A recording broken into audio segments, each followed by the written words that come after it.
Joyce. Nice to meet you at UAC. Yeah, I know it's NCGR is the one of the major sponsors of UAC. Yes. Yeah, so will you please introduce NCGR to our audience? Sure. Yeah. The NCGR, it stands for National Council for Geocosmic Research. It's when it was started in the 70s, I think that the founding people couldn't imagine that it would end up being international.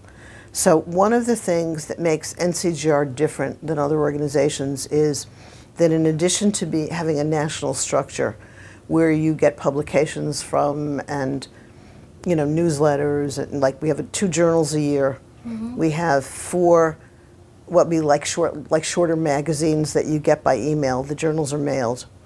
And then we have what we call e-news, which are like really short articles. And then we actually have a listing of all things that are going on around the world in nonprofits, so that anybody, if you're traveling someplace or that you can find out about. But what really differentiates NCGR from the other organizations is that we also have local chapters. Yeah. And so the national or international is an umbrella, and then each local chapter sort of has their own personality. So they have the kind of programs that they like. We do have online teaching, so that if you don't live any place near a chapter, or you just want to learn more from other people that are not necessarily in your area, we have online instruction. But the local chapters have meetings. And part of the structure is, in order to be a chapter, they have to have at least 3 meetings a year, and many of them have much more than that. So any area that has 10 people that are interested can form a chapter. And that way, you have regular connections with other people that are interested in astrology that you might not meet anyplace else. And so we're education, and we're also, sponsor research. Yeah. And so, and we have a sister organization called Professional Organization that does the certification. And so NCGR has like a 4-step certification program. We're probably more stringent than the other organizations. And at each step, there's testing, so that it tests like what you might know, what you need to know to sort of get to the next level. So there will be oral text or the written text about the certificate. I'm sorry, would you say that again? So it's the oral text or Oh, it's written. The last test, there are 4 levels of when you get to what we call level 4, which is like where you're really certified. You can be certified in research, in which case it would be written. You'd submit something. Yeah. If you were going to be certified as as in counseling or consulting, it would be a recording of a consultation that you would do with somebody. And then that would be graded basically to see whether or not you passed on that. But everything else is pretty much written. I see. Yeah. Wow. So a lot of people will get through of that certificate, or what kind of passing ratio or something. Yeah. Well, I think to begin with, it kind of scares people because you have to know how to do the mathematical calculations. Okay. And so for a lot of people, they feel like once they get through level 1, it gets easier. Oh, yeah. Because they don't have to do the math. I mean, most people. I mean, when I started in astrology in what we might call the dark ages, there weren't computers. Yeah, yeah. And so we used to have to hand calculate the charts. Yeah, that's it. Professional people will do that. Yeah. So I knew how to do that then. Yeah. I wouldn't want to have to remember how to do it now. But that's one of the things. And I think the importance of that is sometimes when people do everything on the computer, they don't have a sense of planetary movements. I mean, I know people that run off charts on a computer, and some people don't even know that you need the time for the ascendant. Oh. Do you know what I mean? So there is something that you learn, and if you're working with an ephemeris, which is, the book of listing of where all the planets are, you get a feel for how the planets move. And so there are things that if you're just looking at a computer, or even if you're looking at a printout of on a computer, unless you're paying careful attention. Like when I print out a chart, I always print out the planetary movements. So how fast is the planet moving that day? Because a planet could be direct, but it could be turning retrograde in 3 days. Or it could be retrograde and turning direct in 2 days. And if you just have the computer and you're not thinking about those things, there's things that you might not understand about the chart. Okay, understood. Yeah. So I saw a lot of people's profile of the speaker, and they have noticed that I have NCGR level 2 or something like that. Yeah. Yeah, level 4 is the most. Yeah. Okay. And so level 4 is really what's considered like you're really certified, but along the way, people test at different levels. And let me just say this: we have members that are not interested in testing. You know, there are people that are just interested in learning astrology. Yeah. It may be a hobby. They don't care about certification, and everybody is welcome. And we have members at all levels. So we have people that are just beginning and starting out, and we have people that have been practicing professionals for a very long time. So it really runs the gamut, and what we feel is like we want to be a big tent for everybody, no matter where they live, where they come from, or what kind of astrology they practice. Yes. Because there's some astrologers that are Hellenistic, there's some astrologers that are evolutionary, there are some astrologers that are humanistic. Yeah, every branch of. Yeah. Okay. And so when we run our own personal conferences, you know, and actually NCGR we're having, I don't know if you're going to get back to the United States again soon, but we're having a conference in September, Labor Day weekend, September next year, which will be a much smaller conference for just, I mean, anybody can go, but it's an NCGR-sponsored conference. Wow. And UAC is wonderful because it's a conglomeration of people from everywhere. But the smaller conferences, a lot of times it's easier to meet people, it's easier to interact, and sometimes new people feel like they're getting lost at a conference like this. Yeah, too big. Yeah. Too big. It's like, and there's so many lectures, it's like, how do I choose where I'm going? Yeah. So the smaller conference, it's more intimate. I mean, this is wonderful. This is like a big party. I think when we were introducing ourselves, what I said is, you know, when we have our own conferences, it's like getting together with your family, and UAC is like getting together with the extended family and all their relatives. Yeah, yeah, I see. Yeah, a lot of relatives.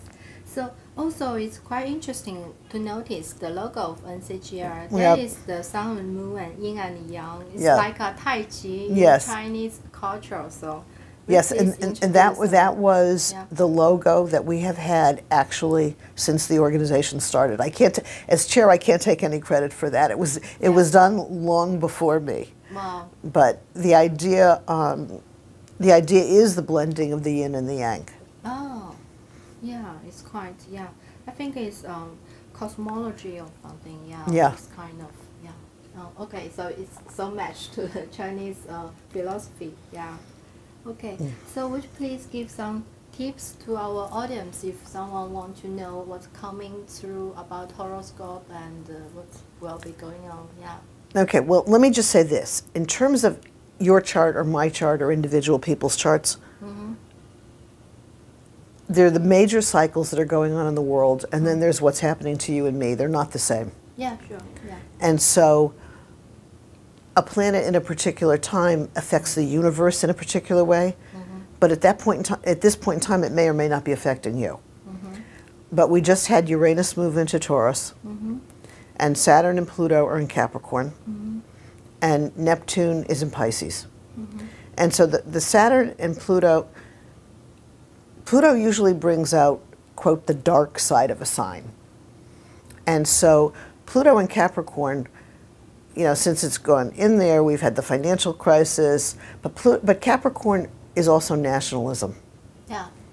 And so we've seen the rise of nationalism, you know, basically worldwide. And where Pluto in Sagittarius, where it was before, was internationalism, with its ups and downs, both sides. Yes.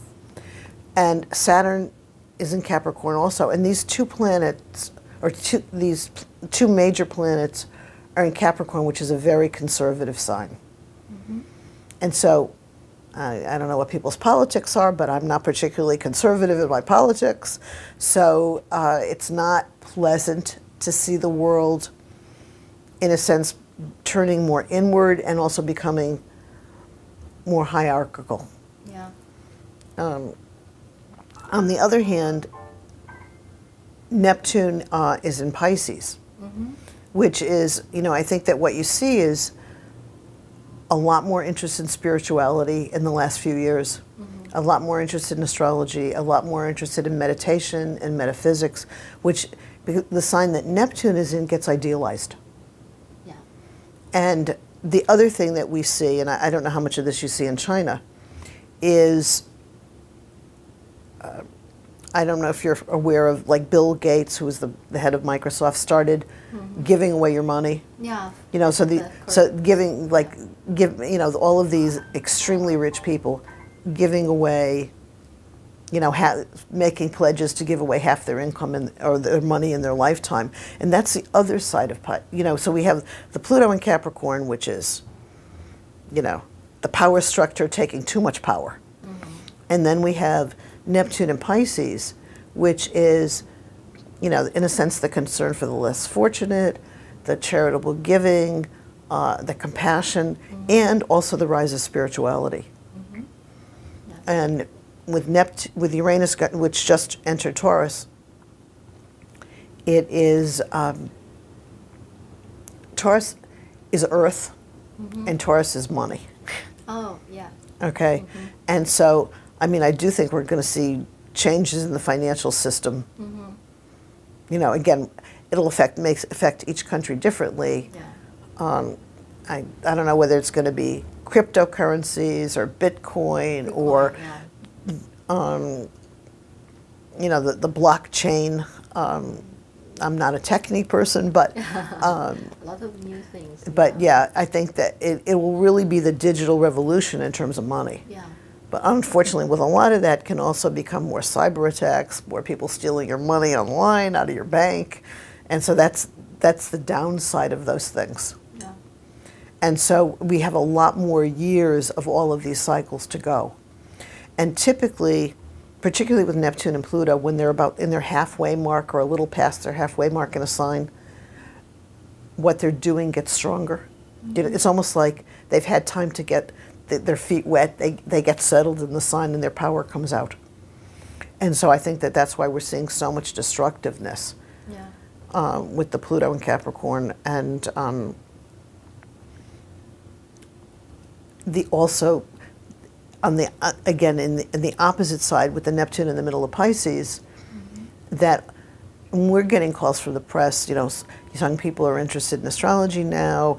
We're getting kinds of calls that we might not have gotten 15 years ago. Yes. And on one hand, I think that the internet had a lot to do with it, but I also think that things happen when the timing is right astrologically. Okay. Yeah, it's quite a global picture about those kind of Pisces in about the Neptune and a lot of things. Well, yes. It will be, we are so exciting to waiting for 2020, because the Pluto will conjunct Saturn and it's a lot of things. Well, I don't know if it's exciting, I can wait, but okay. Saturn-Pluto is usually very bad for the economy. Saturn-Pluto is like not an easy conjunction. Yes. It was, in the 40s, it was it was the end of World War II that started the Cold War. In the 80s, there was, another financial crisis. Wow, yes. So. Okay, so be ready. So it doesn't usually bring out the easy side of the signs. Okay. And Capricorn's the power structure. Yes. Okay, so thank you to showing us those information about NCGR, and Chinese people can also go to the internet and sign up and can Absolutely. Geocosmic.org is our website. And, again, members from all over the world are welcome.